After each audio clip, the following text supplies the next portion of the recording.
여기 한 중국인 교수와 외국인 학생이 서로를 노려보며 손가락질을 하고 있습니다. 외국인 학생은 중국인 교수를 향해 사진을 들이밀며 그럼 이건 뭐냐며 화를 내고 있는데요. 과연 이곳 강의실에서는 대체 무슨 일이 있었던 것일까요? 안녕하세요. 저는 현재 독일 교통부 공무원을 준비 중인 독일 출신 대학생 마렌이라고 합니다. 빠른 취업을 위해 독일에서의 공무원을 준비 중이던 저는 평소에 저희 중심학과였던 도시공학에 관심이 많았던 터라 자연스럽게 교통부 공무원을 준비하게 되었고, 이제는 제가 다니고 있던 대학교인 브레멘 대학교의 마지막 졸업을 앞두고 있는데요. 그런데 얼마 전 저는 마지막 졸업과제였던 각 나라의 도로교통 기술력과 도시공학에 대한 과제를 준비하던 중 굉장히 이상한 교수님을 만나게 되었습니다. 유럽권의 나라는 물론 동아시아 지역의 도로교통 통제력과 기술력에 대한 과제를 준비하던 저는 평소 잘 모르고 있었던 한국에 대한 도로교통 기술력과 인프라를 조사하던 중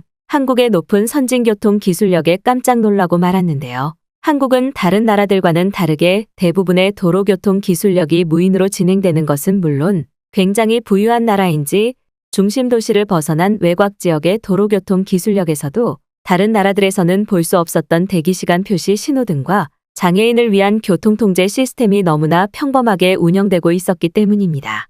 결국 저는 자연스럽게 한국의 높은 도로통제 기술력과 도시 인프라에 빠져들 수밖에 없었고, 졸업과제 또한 한국을 중심국가로 선정해 마지막 과제를 준비하게 되었는데요. 그런데 마지막 졸업과제 발표날 강의실에 들어간 저는 굉장히 의아할 수밖에 없었습니다. 그곳에는 지금까지 단 한 번도 보지 못했던 중국인 교수님과 저희 전공학과 교수님이 함께 학생들의 졸업과제 채점을 준비하고 있었기 때문인데요. 졸업과제 발표 세 번째 순서였던 저는 제 순서가 되자마자 한국에 대한 자료조사 화면과 대본을 읽으며 발표를 진행했는데, 이상하게도 저희 발표가 진행되어 가면 갈수록 중국인 교수님은 다소 언짢은 표정을 짓기 시작했습니다. 저는 현재 독일은 물론 다른 유럽권의 나라들도 한국의 도로교통 기술력과 도시 인프라를 따라가야 한다고 생각합니다. 특히나 현재 한국은 부유한 도시 경제력을 바탕으로 도로교통 통제와 기술력에서 완벽한 사용자 편의 구성 시스템을 마친 상태였는데요.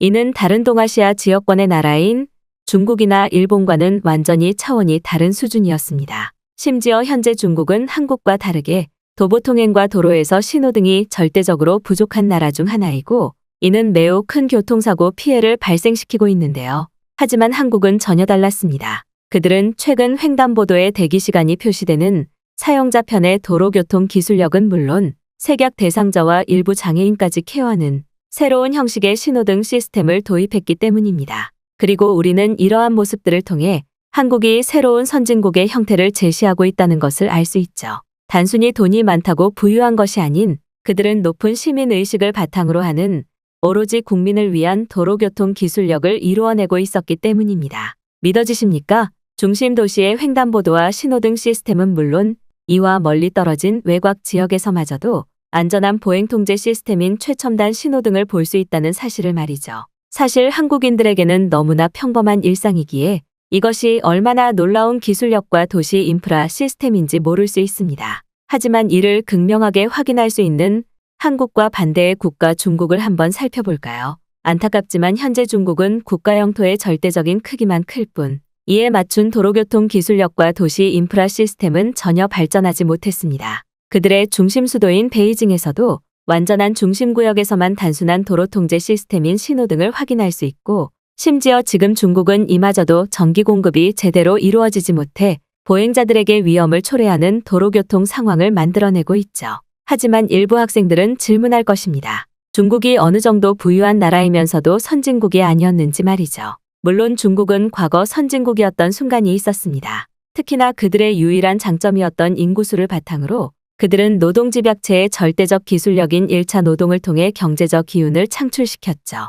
그리고 바로 이때 한국은 굉장히 가난한 시절을 보내고 있었습니다. 하지만 지금 상황은 완전히 반대가 되고 말았죠. 제가 오늘의 졸업과제 주제인 도시 인프라 기술, 그 중에서도 도로교통 통제의 최선진국의 나라로 한국을 선정한 이유가 바로 이것 때문입니다. 한국은 전 세계에서 가장 짧은 시간에 선진국으로 도약한 나라이고, 바로 그 순간 중국은 가장 짧은 시간에 후진국으로 추락해버린 나라죠. 그리고 우리는 이러한 모습들을 오늘의 강의 주제인 도로교통 시스템에서 완벽하게 확인할 수 있습니다. 심지어 그 나라의 보행교통 시스템은 그 나라의 도시 인프라 수준을 보여준다고 할 수 있을 정도로 굉장히 중요한 요소인데요. 그리고 바로 이 부분에서 한국은 다른 나라들은 절대적으로 따라할 수 없는 수준 높은 교통기술력을 만들어냈습니다. 전 세계에서 단위 면적당 교통사고 발생률이 가장 높은 나라인 중국과 반대로 한국은 완벽하고도 안전한 도시 교통 시스템을 만들어냈죠. 심지어 한국의 고속도로에는 자동으로 폭염과 폭설을 대비하는 스프링클러 시스템과 히팅 시스템의 제설 기술력이 탑재되어 있습니다. 그리고 이러한 기술력은 고속도로뿐만 아니라 일반적인 도로교통 기술력에서도 확인할 수 있죠. 아마 많은 외국인 학생들이 믿기 어렵다고 생각합니다. 그 어떤 나라에서도 이러한 기술력을 가진 나라는 없으니까요. 하지만 한국의 놀라움은 여기서 끝나지 않습니다. 한국이 진정한 선진국인 이유는 바로 이러한 도로교통 시스템을 잘 따르면서도 시스템 자체가 필요 없는 놀라운 시민의식을 가지고 있기 때문이죠. 일반적으로 독일을 포함한 유럽권의 나라 그리고 중국에서는 도로에 횡단보도가 있더라도 이러한 시스템을 전혀 따르지 않습니다. 그리고 중국의 도시 인프라가 발전하지 못한 이유로 평소 신호등과 횡단보도 시스템을 거의 접하지 못하고 이는 너무나 자연스럽게 차도를 마음대로 넘나드는 후진국다운 시민의식을 보여주고 있죠. 하지만 한국인들은 이러한 시스템을 굉장히 잘 따르고 있고 도로에 차가 지나다니지 않더라도 완벽히 신호 시스템을 지키고 있습니다. 이것이 바로 한국이 다른 나라들과는 전혀 다른 이유이죠. 특히나 한국은 여기에서도 자신들의 장점인 디지털 기술력을 접합시켰습니다. 지금 한국을 방문하게 된다면 야간 시간에 횡단보도에서 바닥이 빛나는 신기한 상황을 마주할 수 있죠. 이건 바로 스마트폰 보급률이 높아 대부분의 국민들이 스마트폰을 사용하는 부유한 한국인들의 특성에 맞춰 휴대폰 화면을 보면서도 도로교통 시스템을 한눈에 확인할 수 있는 새로운 기술력입니다. 그리고 이러한 놀라운 기술력은 현재 미국과 유럽권의 나라들이 한국의 도로교통 기술력을 카피하고 따라가려는 현상을 만들어내고 있죠. 우리는 이것만으로도 현재 한국이 얼마나 도시 인프라, 특히 도로교통 기술력에서 선진국인지 완벽히 확인할 수 있습니다. 한국의 신기하면서도 놀라운 도로교통 시스템에 관한 자료조사를 마쳤던 저는 준비했던 순서대로 차례차례 한국과 중국을 비교하며 정보를 전달했고 저의 발표가 끝나기 무섭게 강의실은 웅성거리기 시작했는데요.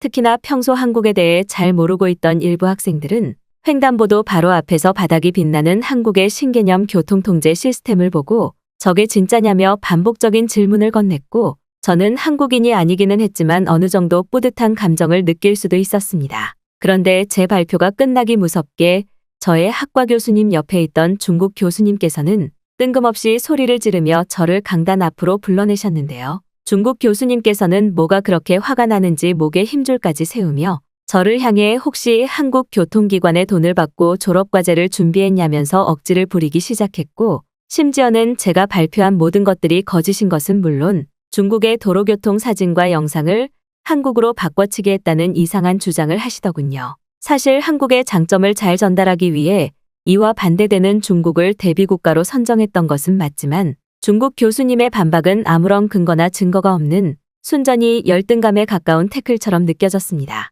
심지어 중국 교수님께서는 저를 옆으로 불러세우더니 지금 전 세계에서 가장 수준 높은 도로교통 기술력을 보여주고 있는 나라는 바로 중국이고 이와 반대로 한국은 완벽한 부도국가라 신호등을 설치할 수 있는 돈조차 없는 국가인데 제 발표가 말이 되냐며 길길이 날뛰기 시작했어요. 그런데 이상하게도 중국 교수님의 발언이 이어질수록 강의실의 학생들은 의문스러운 표정을 보이기 시작했습니다.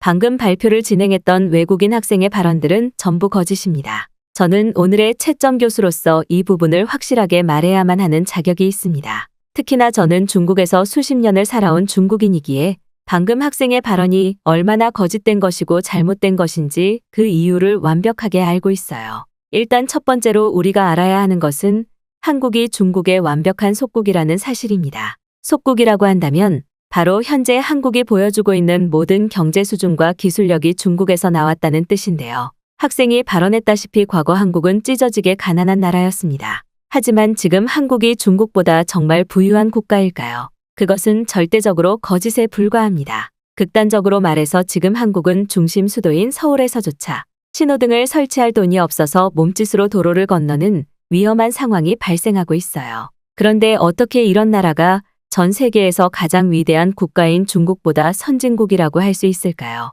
저는 학생이 한국의 교통 관련 국가기관에게 돈을 받았다고밖에 생각이 들지가 않습니다. 특히나 도로 바닥에서 불빛이 나오는 시스템은 중국이 무려 20년 전 먼저 개발했었던 도로교통 시스템이었고 중국인들의 높은 시민의식 때문에 굳이 필요가 없어 이미 사라져버린 낙후된 인프라 기술이에요. 하지만 한국은 이것을 자신들이 개발했다고 주장하며 저희 중국의 기술력을 낼름 가져가 버렸죠. 그리고 계속해서 중국이 지금 한국보다 가난하다고 주장하시는데 신호등도 설치할 돈도 없는 부도국가인 한국이 어떻게 중국보다 부유할 수 있을까요? 혹시 한국인들의 평균적인 삶을 학생은 전혀 모르나요? 심지어 한국의 공무원들은 국가에서 월급을 받지 못해 중국 정부에게 월급을 받고 있습니다. 한국이 중국의 속국이니 자연스럽게 중국 정부는 부도국가 한국 공무원들의 월급마저 챙겨주고 있는 것이죠. 그런데 지금 한국인들의 태도는 어떤가요? 이러한 은혜는 전혀 모르면서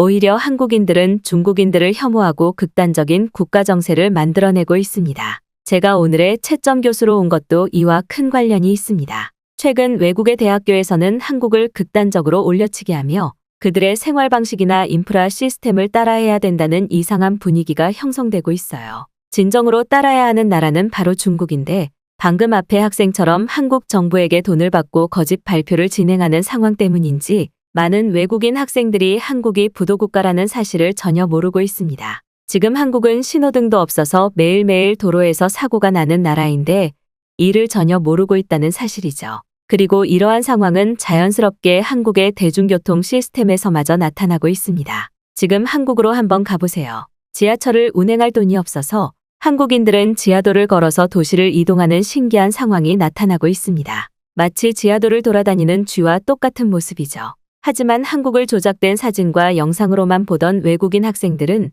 이를 전혀 모르고 있습니다. 학생들이 진짜 선진국으로 생각해야 되는 나라는 바로 중국이에요. 중국은 지금의 한국과 전혀 반대의 상황입니다. 이미 너무나 부유한 나머지 신호등조차 필요하지 않아 모든 중국인은 시민의식을 지키며 도시를 넘나들고 있죠. 한국처럼 대중교통을 이용할 필요조차 없습니다. 왜냐고요? 20대의 중국인들은 엄청난 부자여서 대부분의 사람들이 차를 가지고 있기 때문이죠. 차가 아니더라도 오토바이나 전기 자전거처럼 한국인들은 비싸서 이용조차 하지 못하는 교통수단을 꼭 하나씩은 가지고 있습니다. 이곳은 도로교통과 관련된 기술력에 관심이 많은 학과이니 이러한 중국의 모습이 얼마나 부유한 선진국인지 아마 파악이 될 것입니다. 심지어 지금 한국은 그 흔한 횡단보도 무인 시스템마저 없어서 한국인들은 매일매일 교통사고 위험을 감수하면서 도로를 넘나들고 있어요. 그리고 당연하게도 이러한 모습은 한국으로 여행을 갔던 외국인들의 동영상에서 전혀 찾아볼 수 없죠.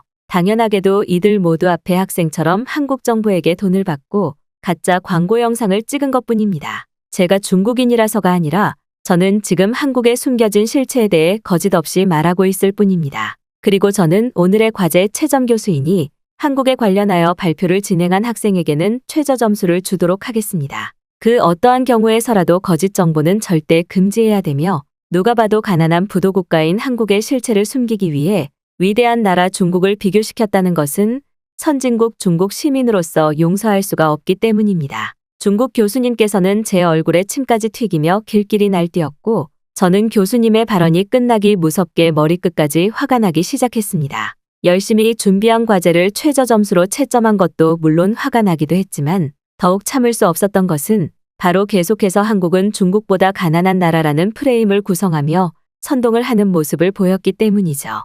특히나 한국은 지하철을 운영할 돈마저 없어 지하도를 걸어 다닌다는 교수님의 주장은 정말 저러한 주장을 믿는 사람이 있을까 싶을 정도로 증거 없는 무지성에 가까운 주장이었고 신호등마저 없다는 또 다른 주장은 들을 가치마저 없었기 때문입니다. 이러한 중국 교수님의 주장은 한국을 단 한 번이라도 방문해 본 사람이거나 설령 한국을 방문해 보지 않았더라도 한국에 대해 어느 정도 지식이 있는 사람이라면 완벽한 거짓말이라는 사실을 누가 봐도 바로 파악할 수 있을 정도였죠. 심지어 제가 다니고 있던 브레멘 대학교에서는 한국의 대학교와 유학연계를 진행해 한국의 수준 높은 대학 기숙사마저 무료로 제공하는 프로그램마저 운영되고 있어서 한국을 알고 있는 학생들이 꽤나 많았기에 저는 중국 교수의 태도를 더더욱 이해할 수가 없었습니다. 그리고 역시나 중국 교수님의 발언이 끝나기 무섭게 강의실에서는 야유 소리가 들려오기 시작했는데요. 강의실의 학생들은 저를 감싸주며 세상에 그 어떤 나라가 지하철이 다니는 지하도를 걸어 다니냐며 코웃음을 쳤고,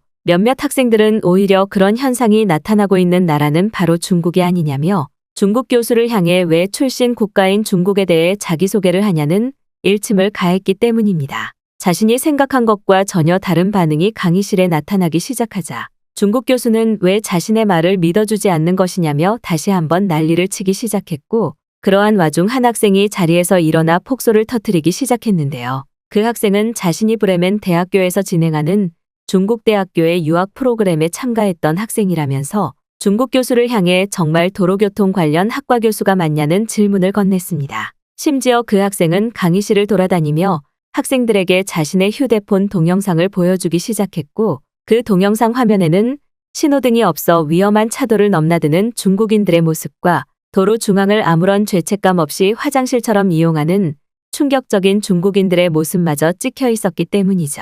그리고 역시나 중국 교수는 도로를 화장실처럼 사용하는 중국인의 모습을 보자마자 입을 꼭 닫고는 식은땀을 흘리기 시작했습니다. 지금 보고 있는 화면은 제가 중국의 유학 프로그램에 참가했을 때 찍은 영상과 사진들입니다. 중국 교수님께서는 대체 어떠한 기준으로 한국이 가난한 나라라고 주장하셨는지 모르겠지만 한국인들은 그 어떤 경우라도 도로 중앙을 화장실처럼 이용하지는 않습니다. 이미 이것만으로도 누가 후진국인지 확인할 수 있지 않을까요? 과거에는 경제력 수준으로 선진국과 후진국을 구분했지만 대부분의 나라에서 평준화가 이루어진 지금에서는 시민의식 수준으로 선진국을 구분하고 있습니다. 그리고 이러한 부분에서 한국과 한국인들은 독보적인 모습을 보여주고 있죠. 심지어 경제력으로 비교하더라도 한국인들은 중국인들보다 훨씬 부유한 삶을 살아가고 있습니다. 그런데 왜 중국 교수님께서는 공정한 채점을 해야 하는 채점 교수이면서 한국을 극단적으로 깎아내리는 정보만을 전달하시는 걸까요?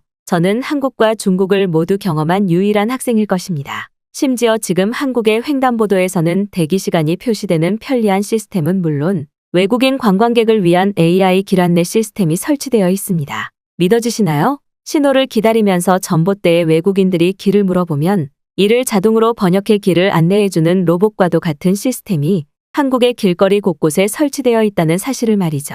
그리고 이러한 모습이야말로 지금 한국이 얼마나 공공기술적으로 발전한 선진국이면서 외국인 관광객들이 많이 찾아오는 인기국가인지 여실히 보여주는 증거라고 할 수 있습니다. 중국 교수님이 직접 말씀을 해보세요. 중국에는 이런 시스템이 전혀 없지 않나요? 심지어 한국의 인천공항에는 무려 10년 전부터 있던 기술력이지만 지금 중국의 공항은 아직도 이러한 로봇을 이용한 길 안내 시스템이 전혀 없습니다. 그리고 한 가지 더 말씀을 드리자면 시민의식에 관한 부분입니다. 제가 보여드린 사진과 영상은 중국의 중심 수도이자 거대한 도시 규모를 가진 베이징의 모습입니다. 그런데 놀랍게도 중국인들은 도로와 길거리를 화장실처럼 이용하며 아무런 시민의식에 거리낌 없는 죄책감마저 느끼지 않는 모습을 보여주고 있죠. 저는 정말 선진국이라면 이런 모습이 절대 나타나지 않는다고 생각합니다. 나라가 부유해지면 사람들의 시민의식은 어느 정도 상승하지만 그 어떤 나라에서도 중국처럼 시민의식 자체가 전혀 없는 황당한 모습을 보이지는 않습니다.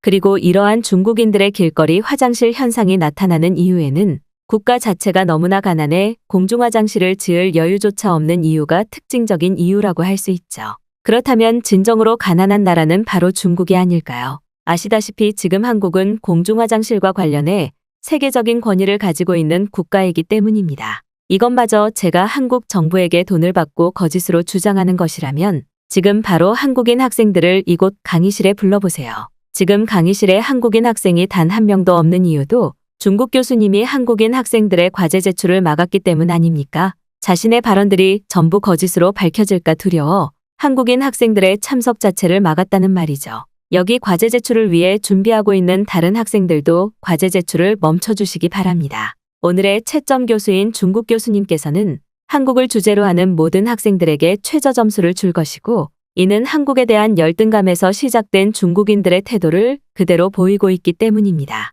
추가로 저 중국 교수의 발언을 절대 믿지 마시기 바랍니다. 오히려 저 중국 교수가 주장하고 있는 발언들에서 중국과 한국을 바꿔서 이해한다면 올바른 정보가 될 것입니다. 진짜 돈이 없어서 길거리에 신호등도 없고 위험하게 도로를 넘나드는 사람들은 바로 중국인이기 때문입니다. 중국으로 유학 프로그램을 떠났었던 그 학생은 얼굴까지 붉어지며 열변을 토해냈고 학생의 발언이 끝나자마자 중국 교수님은 그저 고개를 숙이고만 있었는데요. 하지만 제가 더욱 의아하게 생각했던 것은 바로 중국 교수 옆에 있던 저희 전공학과 교수님의 모습이었습니다. 교수님은 굉장히 당황한 듯 오히려 중국 교수의 기분을 체크하며 마치 준비된 상황대로 흘러가지 않아 당황한 모습만을 보이고 있었기 때문이죠.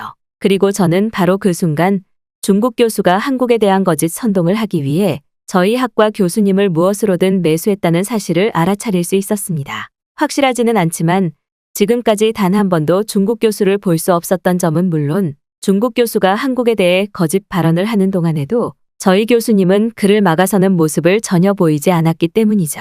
언제까지 이런 중국인들의 선동이 이어질지 모르겠으나 저는 한국에 대한 올바른 정보를 전달하기 위해 오늘도 중국 관련 커뮤니티와 저희 대학교 커뮤니티에 제가 겪은 이 경험담을 글로 써내려가고 있습니다. 하지만 그럼에도 변하지 않는 사실은 한국은 이제 중국이 절대 따라잡을 수 없는 최선진국의 정점에 올라섰다는 사실이며 오늘도 많은 외국인 학생들이 한국인들의 삶을 배우기 위해 한국으로 떠나고 있다는 사실이니까요.